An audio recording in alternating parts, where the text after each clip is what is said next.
His motorbike, one of Africa's most feared rebel leaders. Afonso Dhlakama, president of Renamo, met us with his familiar greeting. Welcome to free Mozambique.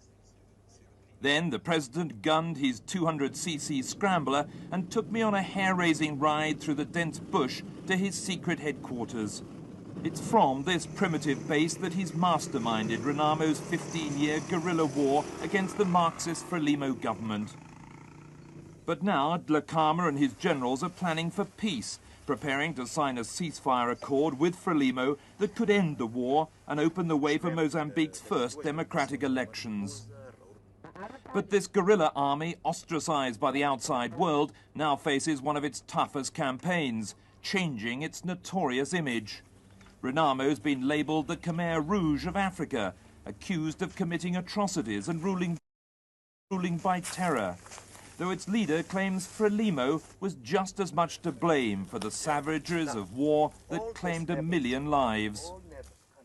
We did not kill civilians. It was just propaganda.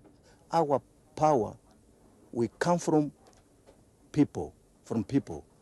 People, they give us power because we have good relation with them.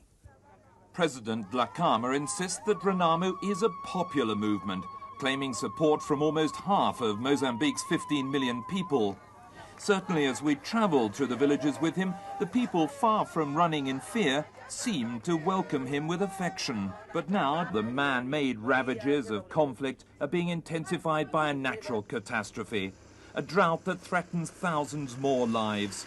In this parched wasteland, we found villagers scraping the last drops of water from dried-out riverbeds. Missionaries like Ruth provide the only medical care for these starving people. She says relief agencies are still reluctant to help because of Renamo's reputation. Well, it doesn't go down well to be working with this rebel movement. The propaganda is such that they are considered very evil, and you have to be here to see that that's not so. Relief routes that could bring food to these people are still closed because Renamo fear they'll be infiltrated by Frelimo soldiers. So the meagre supplies brought in by the missionaries provided these children with their first meal in 3 days. Just a few bowls in a land where 3 million are now on the brink of starvation. It now seems that the drought and famine threatening to devastate Mozambique is likely to do more than anything else to bring about the end of Africa's longest-running civil war. Despite the slogans, Afonso Dhlakama knows the only fight left in these people is the struggle against starvation. His best chance of helping them, proving to a sceptical world that Renamo can be a force for good instead of evil. Jeremy Thompson, News at 10, with the Renamo rebels in Mozambique.